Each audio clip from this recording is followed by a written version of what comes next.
Olá, meu irmão, minha irmã, tudo bem com vocês? Sejam bem-vindos novamente à nossa Escola El. Estou aqui novamente para estar direcionando vocês, estar aprendendo e também estar passando tudo aquilo que foi estudado, pesquisado em mais esse módulo da Escola El. E esse módulo vai ser um módulo bem interessante, Vamos estar trazendo aí muitos conteúdos da Palavra de Deus nesse módulo, onde vamos estar falando sobre o livro de Cantares, Tirem as crianças da sala, porque vamos estar falando sobre este livro, que é um livro bem interessante da Bíblia, é um livro que é bem discutido, um livro que tem várias fontes, várias linhas de interpretações, como vamos estar estudando, e também é um livro que ele vai direto, muitas vezes, ao assunto ali, na questão do relacionamento de homem e mulher.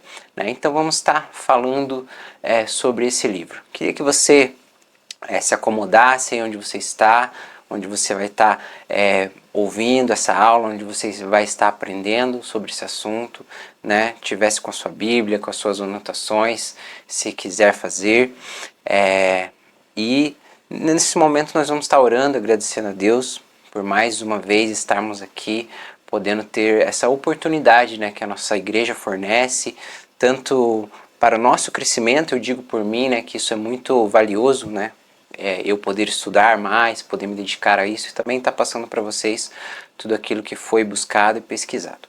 Vamos estar orando nesse momento e agradecendo a Deus por estarmos aqui reunidos, aprendendo a palavra dele, pedindo essa direção para podermos estudar juntos, amém? Senhor, obrigado, Pai, por estarmos aqui na Tua presença, obrigado porque o Senhor é bom, obrigado porque mais uma vez podemos ouvir da Tua palavra e podemos estudar a Tua palavra, Pai. Esteja conosco nesse momento, esteja com cada irmão que acompanha, Pai, essa aula, através ali dos seus dispositivos, Pai, do seu celular, da sua TV, que o Senhor possa ministrar o coração deles, Pai, trazendo sabedoria e mais conhecimento. Pai, esteja também comigo, Pai, trazendo clareza, trazendo direção e que eu possa falar tudo aquilo que o Senhor tem a dizer através do Teu Espírito Santo na minha vida, Pai. É por tudo isso que eu agradeço em nome de Jesus. Amém. Então, meus irmãos, vamos estar falando sobre esse livro, que ele já foi nomeado, já teve algumas nomenclaturas e vamos estar falando sobre ele, que é o Cântico dos Cânticos, que nós conhecemos, ou Cantares de Salomão, ou apenas Cantares, mas o nome mais correto seria chamá-lo de Cântico dos Cânticos. Aí vamos estar discernindo sobre o que é esse livro nessa aula, que vai ser uma aula de introdução mesmo, trazendo mais um contexto do que é esse livro, o que tem nele, qual que é a data, qual que é o autor, como que é esse estilo de escrita. Então vamos estar falando sobre o que é esse livro. Então, sobre o que é esse livro, Ele vai trazer ali um poema, uma história de amor que é entre um homem e a sua esposa, a sua amada, que no livro é retratado como Salomão e a Sulamita. Esse nome Sulamita, ele lembra um pouco, e a gente vai estar falando um pouco disso mais para frente, mas você vai ver esse nome lá no livro acho que no livro de Crônicas, quando Davi ele já está bem avançado em idade, eles contratam uma moça chamada a Sunamita. Então é um nome que ele meio que lembra isso, mas não dá pra gente confundir que aqui em Cantares é a Sulamita e lá em Cântico dos Cânticos é a Sunamita, que seria uma moça da cidade de Sunem. Mas a gente pode, isso é algo que mexe um pouco, e quando eu comecei a estudar, isso é algo que tem uma relação. Por quê? Porque lá em Crônicas, essa moça Sunamita, ela cuida de Davi até ali os seus últimos dias. E ela era uma moça virgem, uma moça que não teve contato com Davi sexual. Ela não foi ali uma concubina de Davi, ela foi uma moça que foi ali como se fosse uma enfermeira, uma ajudadora de Davi ali na velhice. E tem uma história bem interessante que quando Salomão ele assume o reinado, ali após a morte de Davi, um dos irmãos dele, um dos filhos de Davi, ele pede essa moça para Salomão. Ele pede, na verdade, para a mãe de Salomão, porque ele queria essa moça meio que com um gesto, uma atitude política. Ele disse: se eu casar com essa moça, que foi a última moça que que esteve com Davi, talvez eu seja ali meio que nomeado como um rei. E é interessante que Salomão ele nega esse pedido, né? Apesar de ele ter sido feito pela sua mãe, né? Esse filho de Davi, ele vai lá, ele tenta ludibriar ali a mãe de Salomão, pedindo essa moça para que ela interceda por ele através do rei. E ela pede essa moça para Salomão e Salomão nega, né? E é bem interessante esse paralelo, mas não dá para a gente afirmar que seja a mesma pessoa, né? Porque aqui temos essa diferença de nome ali, que aqui em Cantares é Sulamita e lá em Crônicas essa mulher que estava com Davi era a Sunamita. Vamos falar um pouco desse nome, né, dessa nomenclatura que vem desse livro. Ele já foi chamado de Cântico de Salomão, mas não é possível afirmar com 100% de certeza que seja Salomão o autor desse livro. Nós vamos falar mais disso agora, um pouquinho mais para frente, mas vamos falar do nome que existe hoje, que é o Cântico dos Cânticos. E às vezes é interessante a gente falar, mas por que é Cântico dos Cânticos, né? Por que tem esse Cântico dos Cânticos? Porque eles usavam esse superlativo, né? É como nós falarmos, é o Senhor dos Senhores, é o Deus dos deuses, é o Jeová do Jeová. Então é um superlativo que eles davam para dizer que era o melhor dos melhores, né? Então é como nós falamos, como nós vemos na Bíblia muitas vezes, é o Deus dos deuses, é o Deus maior que nós temos, é o Senhor dos Senhores, é o maior, é o melhor Senhor dos Senhores, né? Então eles davam esse nome para dizer que esse cântico é o melhor dos cânticos, é a poesia mais bonita que eles têm naquele contexto. Vamos falar agora um pouco do autor, né? Então, como eu disse, ele vai o Cântico dos Cânticos, ele vai trazer ali que é Salomão, né, que está ali, é o personagem principal, que é um dos personagens desse livro. Mas muitos estudiosos e muitos estudos dizem que não é possível afirmar que esse cântico foi escrito mesmo por Salomão. Mas é algo, né, que é discutível entre os estudiosos. Por quê? Porque seria assim, o Cântico dos Cânticos ele é um poema, né? E o estilo de escrita dele é um estilo de escrita de um poema egípcio. Então, esse estilo de poema egípcio é um estilo que não casa com a data em que Salomão reinou. Então, o estilo de escrita, as palavras que existiam ali da tradução, quando se vai ver a época, ela não bate com a época de Salomão. É como se nós pegássemos hoje um poema que foi escrito no começo da história do Brasil. Você vai ver lá que a linguagem é totalmente diferente da linguagem de hoje. Então, se nós pegássemos uma linguagem... pegássemos lá um poeta, um Carlos Drummond de Andrade, um poeta desses aí, e olhássemos o estilo de escrita deles, e a gente fosse datar, nós fôssemos datar esse estilo de escrita, se pegarmos lá uma carta escrita por Dom Pedro II, essa carta aqui, pelo estilo de escrita, é da data de Dom Pedro II, mas se colocarmos para a data de hoje, as palavras não batem. Então é meio que essa linha de raciocínio que eles levam quando vão datar o livro, ou quando vão dar a autoria desse livro para Salomão. Mas é interessante que a gente vai ver que Salomão ele teve contato com esse estilo egípcio, né? Ele teve contato com a cultura egípcia. Lá em 1 Reis, em 1 Reis 9,16, nós temos o contato de Salomão que ele foi casado com uma egípcia, né?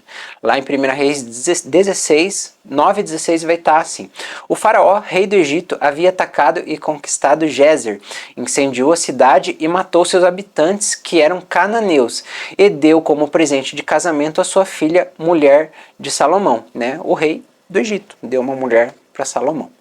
Então nós vemos que, né, Alguns estudos dizem isso, né, de que esse estilo de poesia egípcia ele não dá essa autoria a Salomão, segundo o estilo e a data, a linguagem usada, mas nós temos essa evidência de que Salomão ele foi casado com uma egípcia, e como Salomão era muito sábio, era alguém que tinha muita cultura, que tinha muito conhecimento em várias áreas, ele pode ter assimilado muito rápido essa cultura, essa poesia, essa arte egípcia e ter construído esse poema. Então temos esse estilo de linguagem, né, que ele não casa muito com o estilo de Salomão, e temos também uma teoria de estudo que fala que pode ter sido uma mulher a autora de Salomão. E por que eles dizem isso? Porque a mulher ela é a que começa o poema, ela termina, ela tem maior predominância no texto. Se formos olhar, ela tem 60% de predominância ali no poema, né? E o eu lírico, lírico do poema, ele é mais feminino mesmo, né? E também se fala muito sobre como que um homem poderia descrever tão bem os sentimentos que uma mulher tem, né? Então, às vezes, para alguns autores, fica meio... se eu fosse falar sobre o sentimento que uma mulher tem ao ver um homem, ao sentir amor por ele, os sentimentos que ela tem, talvez eu não descreveria tão bem quanto a própria mulher, é claro, e vice-versa. Uma mulher talvez não descreveria os sentimentos que um homem tem ao vê-la, ao desejá-la e tudo isso que envolve um relacionamento. Então tem uma área de estudo sobre a autoria do livro que fala que pode ter sido uma mulher, mas são diferentes visões, como essa visão da linguagem, como a visão que também pode ter sido Salomão, porque ele teve contato com isso, e Salomão era um cara muito sábio, era um rei muito sábio, e também essa visão de que pode ter sido uma mulher, mas não se tem muita prova ou evidência de que pode ter sido uma mulher porque ela tem maior predominância, porque ela descreve os sentimentos com muita eficácia, e também porque não teria, mas quem mulher? Qual foi? Por quê? Então, assim, é uma linha de estudo, pode ser, nós não tem nada que nos leve a ter certeza de nenhuma delas, mas são linhas de estudos. A que mais prevalece é que não teria sido mesmo Salomão. Que teria sido um poema posterior, simplesmente para relatar a grandeza de Salomão, um poema talvez encomendado, né, tipo, como se alguém tivesse feito esse poema e entregado como presente para Salomão, evidenciando esse amor e a beleza do Salomão, da sua rainha e tudo mais sobre isso, sobre a relação deles. Mas o que prevalece hoje é que não foi Salomão que escreveu mesmo o livro de Cantares. Por isso que ele não leva lá Cântico de Salomão. Vamos falar um pouco sobre a data do livro, né? Então a data também é algo meio que controverso, não se tem muita certeza sobre. Mas o que prevalece é que essa data ela é posterior a Salomão. Por quê? Porque, primeiro, pelo estilo de linguagem, né, que é esse estilo de poema egípcio, que ele data após o período de Salomão, né, ele não é um estilo de poema que era vivo ali, muito usado no período de Salomão, né? Ele veio a existir depois do período de Salomão. Mas temos evidências que puxam para o período de Salomão, como lá no versículo 4 do capítulo 6, quando ele cita a cidade de Tirza, né? Ele vai ali falar: minha querida, você é linda como a cidade de Tirza, linda como Jerusalém, imponente como um exército com bandeiras. E essa cidade de Tirza, ela é uma cidade que ela era predominante no período de Salomão. depois do período do exílio, depois que Salomão deixou de reinar, que tivemos ali o período dos reis, em que o povo começou a guerrear e começou a perder as batalhas para outros povos, essa cidade ela foi ruindo, ela foi se desfazendo, ela não se tornou tão relevante no período após a Salomão. Então por isso que temos essa divergência, que temos o estilo de linguagem que ele traz para uma época após Salomão, mas temos as referências que elas trazem para o período de Salomão. Não seria muito inteligente, ou não seria muito relevante o autor citar a cidade de Tirza como uma cidade bela, sendo que ela já não existia na data que é posterior a Salomão, entende? Então temos essa divergência entre datas. Vamos falar sobre o estilo de linguagem desse livro, né? Ele é um poema de estilo egípcio, né? Como nós falamos ali na questão da data e da autoria.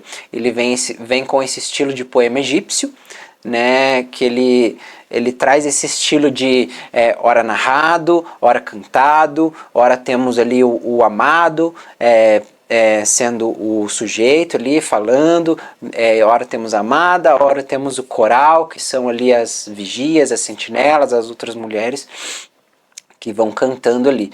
Então, por que nós falamos, por que é falado que esse estilo é um estilo egípcio? Pelo estilo, né, da escrita, de usar esse estilo de hora a amada fala, hora o amado fala,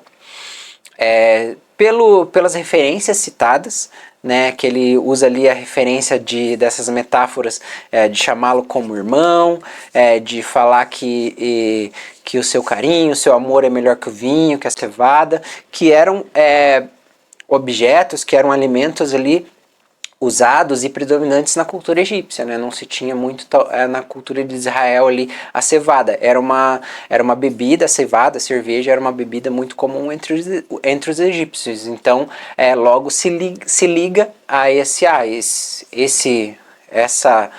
bebida, esse alimento era algo comum nos egípcios, não era tão comum em Israel a cevada, era algo mais comum o vinho, né, como nós vemos lá. Então eles trazem esse estilo de escrita mais voltado para esse poema egípcio. Mas há diferenças também, porque vamos ver ali que os egípcios eles tinham os seus deuses, então não seria... Se foi um egípcio que escreveu, ele usou as referências, mas não usou como eles viam, porque os egípcios eles tinham vários deuses e o amor para eles era diferente, né? Eles evocavam amor buscando os seus deuses, né? Buscando evocar os seus deuses ali para ter sucesso no amor, sucesso na sua vida. E já aqui no poema de Cantares já é diferente, nós temos ali eles se deleitando ali um no outro, mas não buscando outros deuses para isso, como nós vemos hoje aí esses cartazes que temos aí, traga o seu amor em 7 dias, oração de amarração e tudo mais. Era meio que assim na cultura egípcia, né? Buscar um deus para que ele desse sucesso no amor, para que tivesse contatos e para que conseguisse aquela pessoa amada através de sacrifícios para os seus deuses. Já em Cantares é diferente, nós temos ali um amor único entre o rei ali e a sua amada.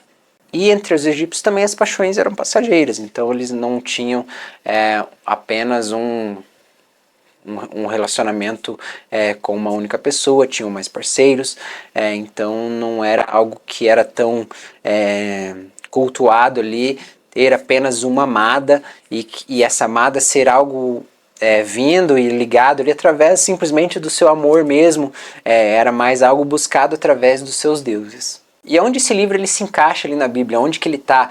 Faz parte de qual conjunto de livros? O livro de Cantares ele está junto com os livros poéticos, que fazem desses livros poéticos, vamos ter Jó, Salmos, Provérbios e Eclesiastes.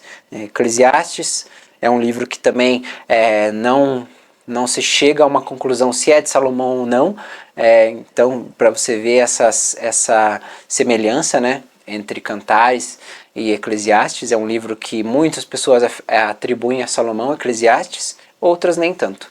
Provérbios, que também é atribuído a Salomão, alguns salmos, temos salmos de Salomão, né, e Jó ele já não está nessa questão de ser atribuído a Salomão ou não. Então, o livro de Cânticos, ele está ali, faz parte dos livros poéticos da Bíblia.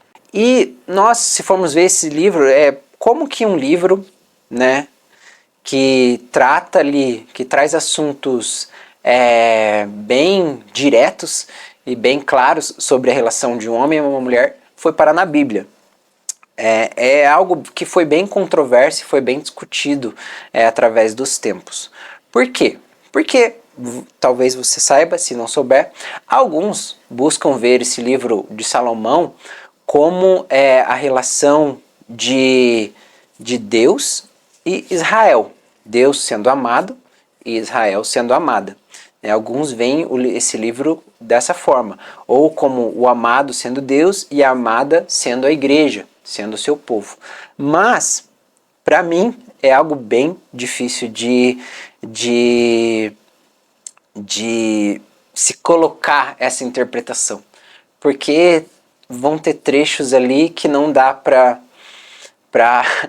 você trazer essa alegoria de que esse livro é uma fala que Deus está falando entre essa igreja. Não dá para mim ler lá que, minha amada, os seus seios são como duas gazelas gêmeas, não sei o que.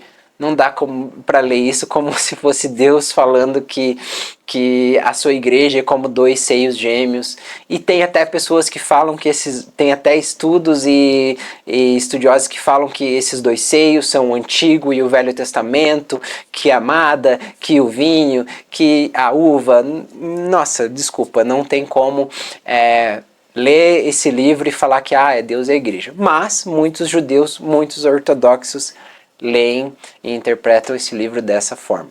Mas não tem como, não é algo assim que é afirmado, é desse jeito, é desse jeito. Eu leio esse livro e vou pela linha de que esse livro é lido de forma literal entre a relação de um homem e uma mulher, de um casal. Até na Reforma, Lutero, até certo ponto, ele concordava com essa visão de que o Cântico dos Cânticos era um livro que falava sobre Deus e a igreja. Já Calvino, ele não acreditava nisso, e até as pessoas perguntavam, se questionavam, se ele é um livro que ele está falando entre uma relação de amor e ele traz ali simbologias que vão estar trazendo que vão estar de forma simbólica falando entre a relação um homem e uma mulher, por que ele está na Bíblia? Né? Por que Deus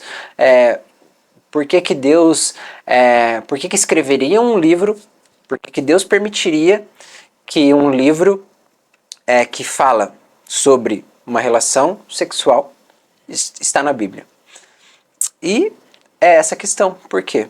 Né? Eu acredito que Deus, ele deixou isso para nós vermos isso como algo, não diria como um manual, como algumas pessoas gostam de usar, o livro de Cântico dos Cânticos como um manual literal de um relacionamento ou de uma relação sexual entre um homem e uma mulher.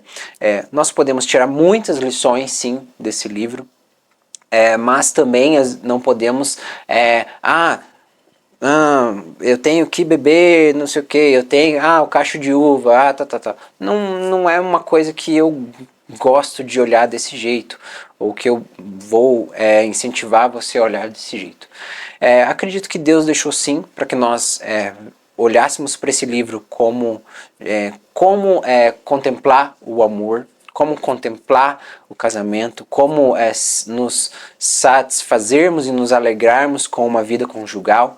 Eu acredito sim que Deus deixou tudo isso para nós que nós vivêssemos aqui, estivéssemos estudando hoje, e para que a igreja e para que os seus filhos amados tivessem esse direcionamento, né? De olha, o amor ele é assim. ele pode ser assim, né? A sua relação, ela pode ser desse jeito. Você tem que se contemplar, se contemplar com a sua amada, se contemplar com o seu amado, se satisfazer na sua relação, no seu casamento, sendo algo santo, algo abençoado por Deus, abençoado pela igreja, algo a que você escolheu e ama aquele homem, aquela mulher. Então eu acredito sim que Deus deixou tudo isso para nós que nós estivéssemos lendo e estudando hoje e tendo uma vida santa e correta em todos os sentidos da nossa vida.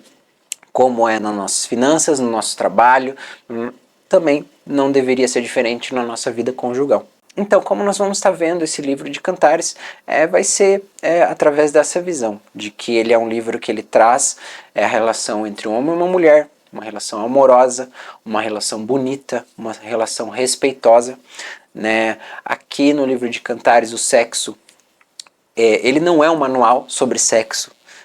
Você não pode olhar dessa forma, como muitas vezes algumas religiões, algumas denominações olham o livro de Cântico dos Cânticos como um manual sobre sexo.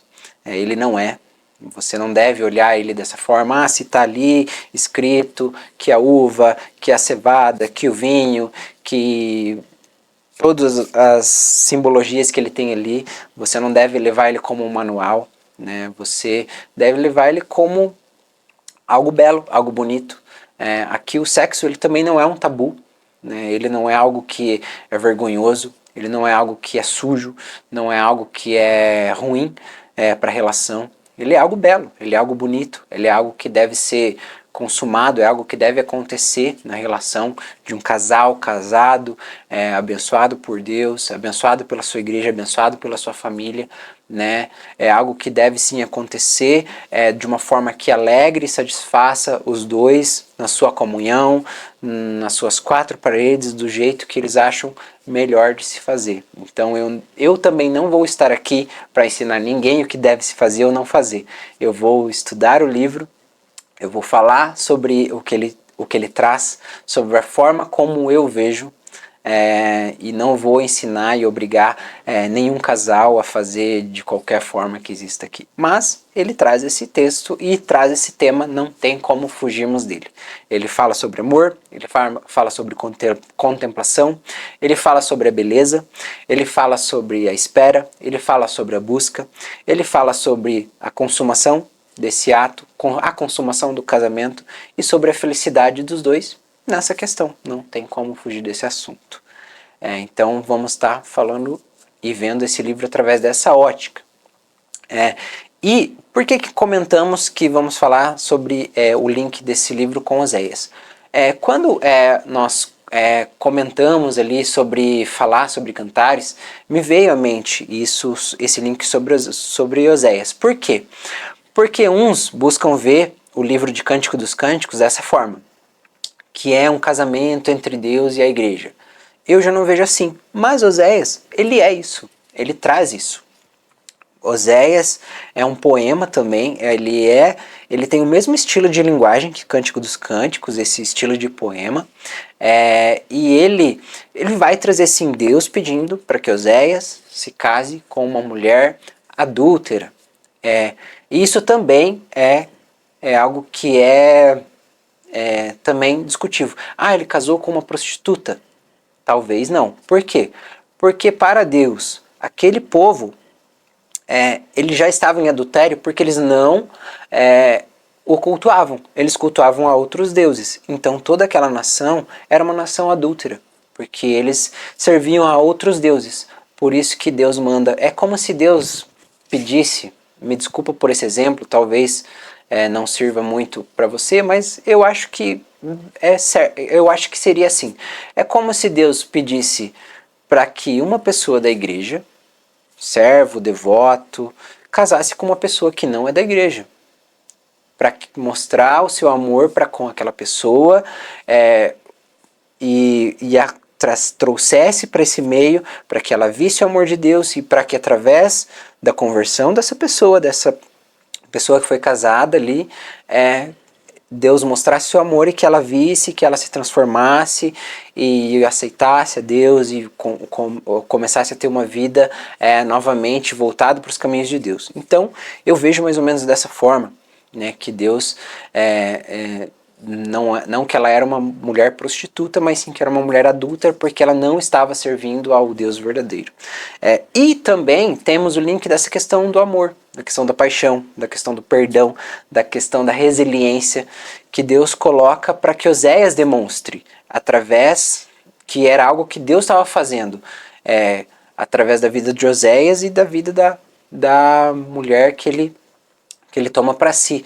Deus mostrando ali que ele ama, que ele respeita, que ele espera, que ele busca, que ele está sempre tentando, que ele está sempre atrás, que ele está sempre com os braços abertos. Nós vamos ver lá que por mais que a mulher se volte, que ela saia ali do casamento, ele está sempre voltando atrás, ele está sempre correndo atrás. Ele ama, ele busca, ele espera, ele sempre está disposto a voltar ali para sua a receber a sua amada, né? Então eu vou tentar colocar algum link de Oséias, né, nas próximas aulas, através dessa visão, né? Porque nós temos essa visão que às vezes tentam colocar para o livro de Cânticos, que para mim não cabe, mas na questão do livro de Oséias cabe super bem. Então essa foi nossa aula de introdução. Espero que você tenha gostado, espero que tenha ficado claro para você, né, os assuntos. Se você tem alguma dúvida, coloca lá no grupo, escreve aí nos comentários. Se você não está no grupo, manda lá que nós vamos estar tentando responder ou lá no grupo, ou no particular, ou através das nossas aulas. Ok? Espero você na próxima aula, onde vamos estar começando a falar sobre o livro de Cantares e vamos ali capítulo a capítulo, lendo e tentando trazer lições para a nossa vida, para os nossos relacionamentos ou para os nossos futuros relacionamentos, amém? Muito obrigado, que você tenha uma ótima semana e nos vemos na próxima aula.